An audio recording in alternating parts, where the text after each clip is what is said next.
everyone, and welcome to the Hash. Whoa, there's a big echo on there. Let me just turn down my volume for a second so that I can introduce you without the echo. Excited for this Friday. It is Friday, and we are celebrating by bringing you all the latest and greatest in crypto and culture. My name is Naomi Brockwell, and today on the show we have David Morris, Adam B. Levine. Welcome to the show, guys.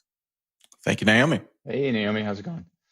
It's going well. So to kick off our first story, I'm going to throw to you, Adam. What's going on with all of these random press releases that are going out? Seriously. So this isn't a very fun story, but it's a trend that I think that we need to be increasingly watching out for. Bitcoin Cash, the minority cash on the internet offshoot of the top cryptocurrency, saw its price jump by about 5% on news of a now deleted press release. That press release claimed, we now know falsely, that the big grocery store chain Kroger's, which also owns Safeway, would begin accepting, you guessed it, Bitcoin Cash. Surprisingly, the release went up on Kroger's website, in addition to being sent out by wire. But when CoinDesk contacted the company to confirm the story, they denied it. And the release has since been removed from the site and from distribution, with the price of Bitcoin Cash giving back all the gains it gained and more. David, this isn't the first time that we've seen something like this. And honestly, it feels like it's getting pretty common. What do you make of it? Yeah, the most recent one, I believe, was the release claiming that Walmart was going to accept, gosh, I'm already forgetting. What was it? Litecoin. It was Litecoin, yeah. Right. And unfortunately, we fell victim to that scam ourselves. This one, I think we caught. The new wrinkle here is, as Adam pointed out, that this went up on Kroger's website, which, I don't want to get too crazy here, but it seems like it was an inside job in some sense. Like whoever was running the website, or maybe somebody at Kroger had a bag and decided to unload it. So we will find out more about that. But the bigger point is, it's a very subjective thing, and this is one of the things where your decisions are going to be informed by your experience in the space and how much nuance you have in understanding these things. But especially with Litecoin, it was, it's sort of not the hottest currency in the world anymore. And so you see these things and you have to kind of take a second look. Bitcoin Cash, I think, is equally sort of on the bubble in terms of relevancy. So some of these might be just kind of bids for a little bit of attention from somebody who's tired of holding an asset that's not really doing anything interesting. Naomi, what are your takes on fraud? I mean, this is it's a tough thing to stop. It's a tough thing to stop. And how do you deal with it? Well, I would say that Bitcoin Cash. It seems like it.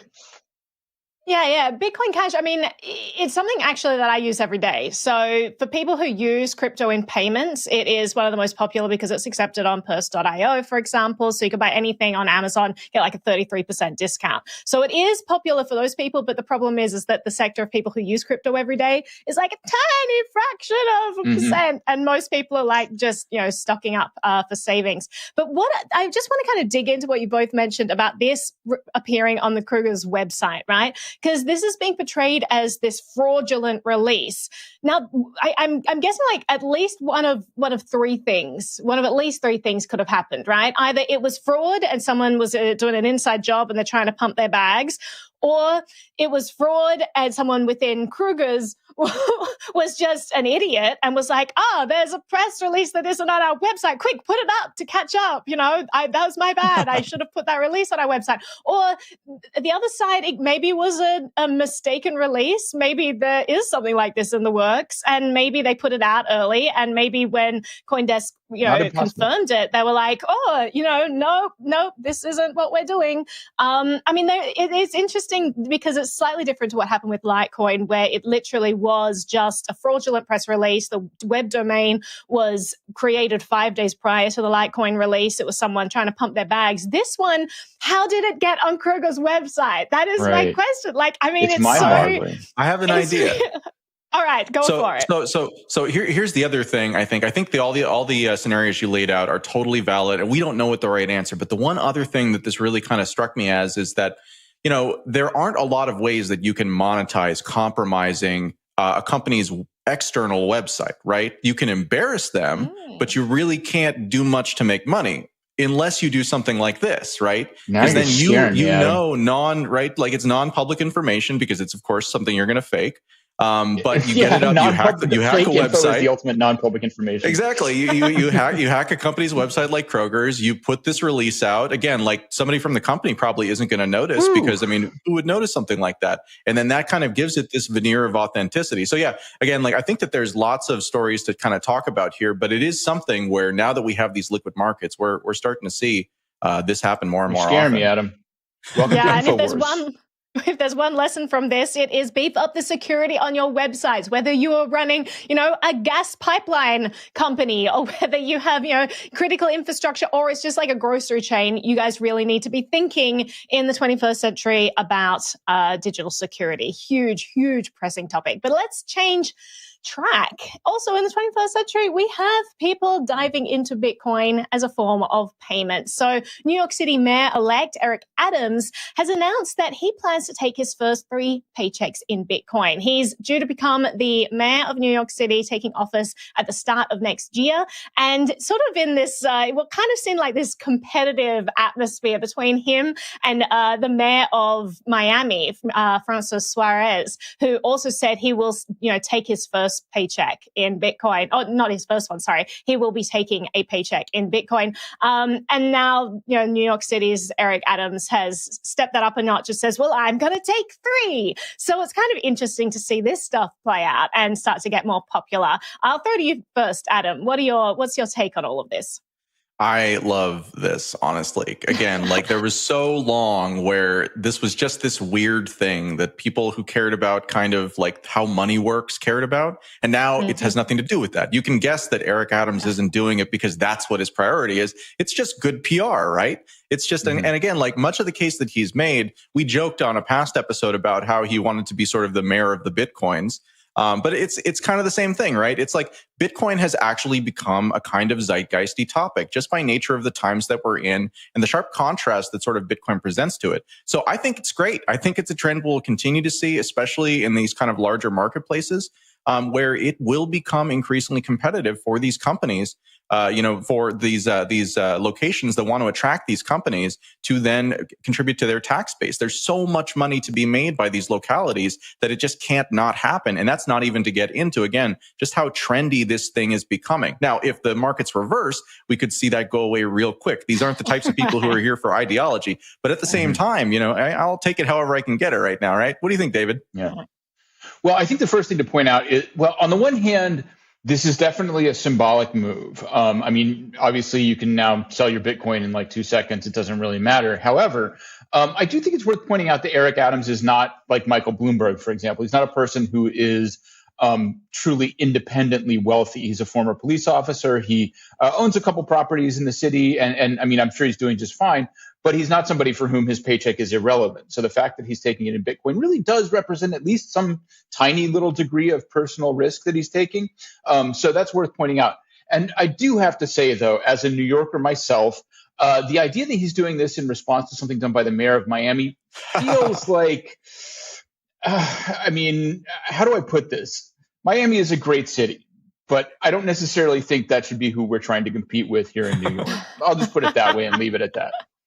Well, Naomi, you had something to throw in. Yeah, because New York is the worst place in the world for crypto right now. So maybe they could take a few leaves out of Miami's book in terms of encouraging businesses to go there and what it takes to encourage a business to move there. Because honestly, the BIT license, it created a mass exodus of crypto companies when it was instituted. And included in Eric Adams' tweet, he says, New York is going to be the center of the cryptocurrency industry and other fast-growing innovative industries. Just wait.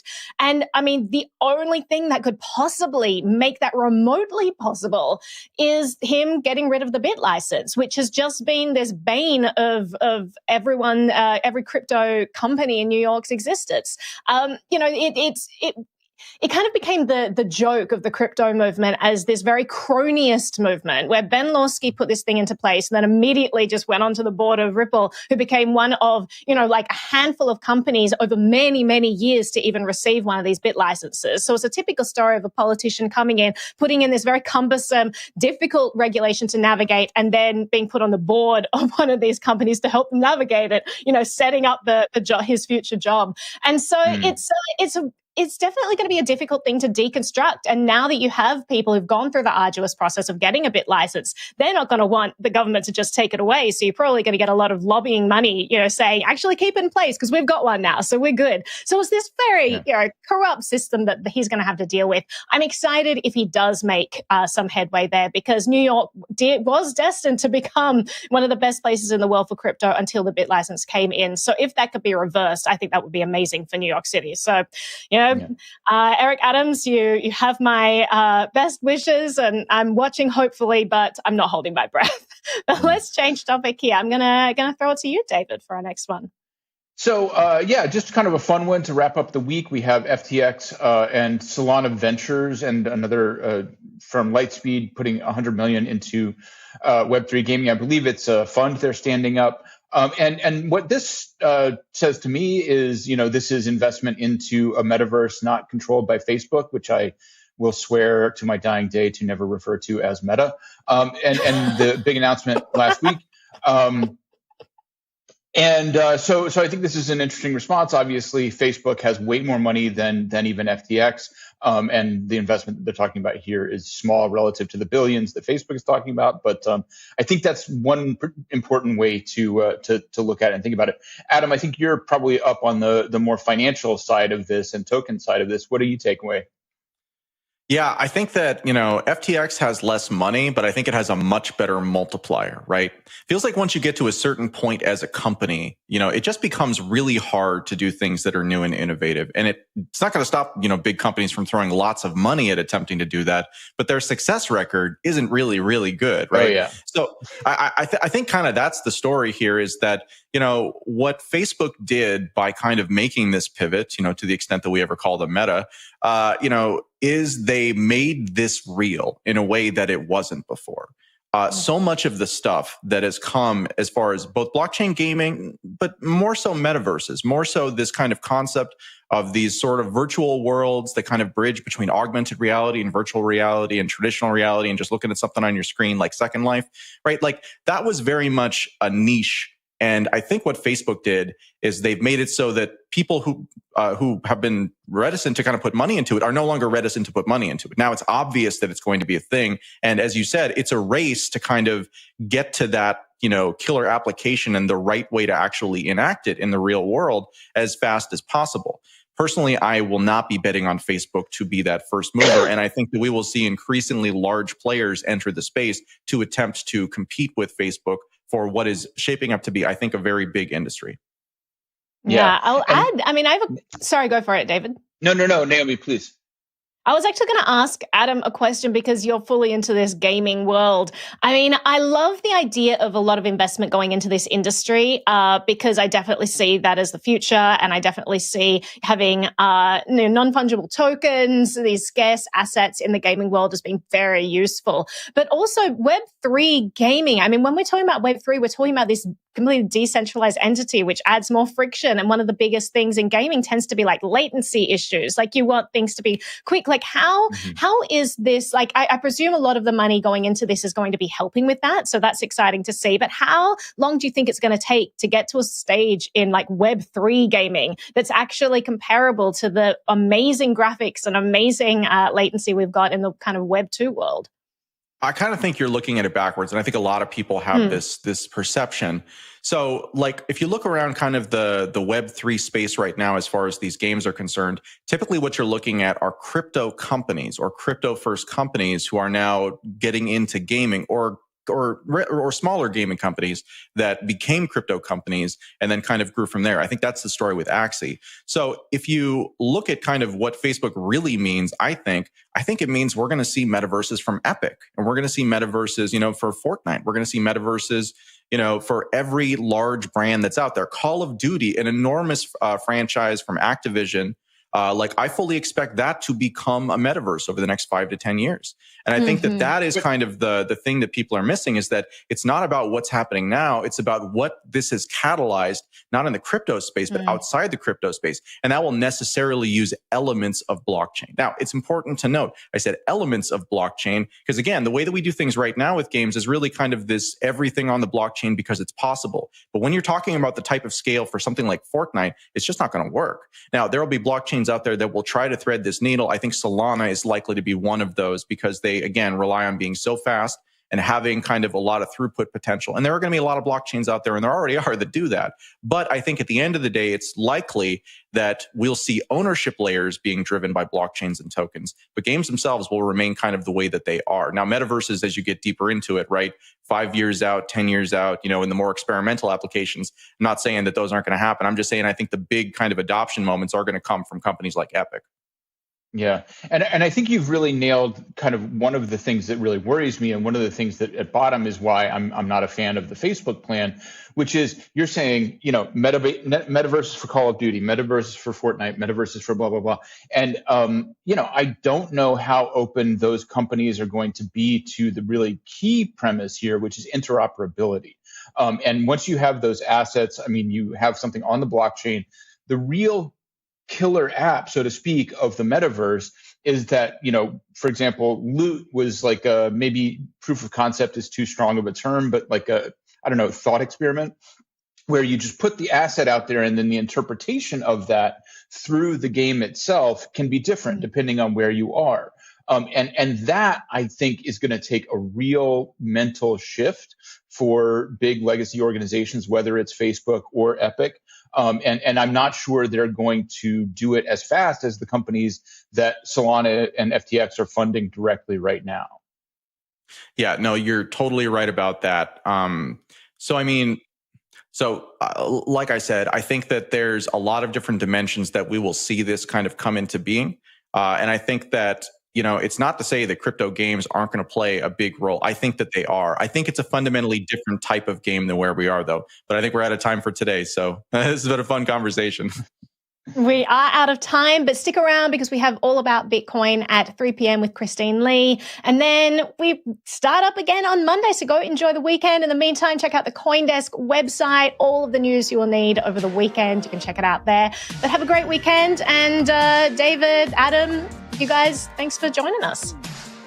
Take care, Naomi. Adam, thanks for filling in. Bye.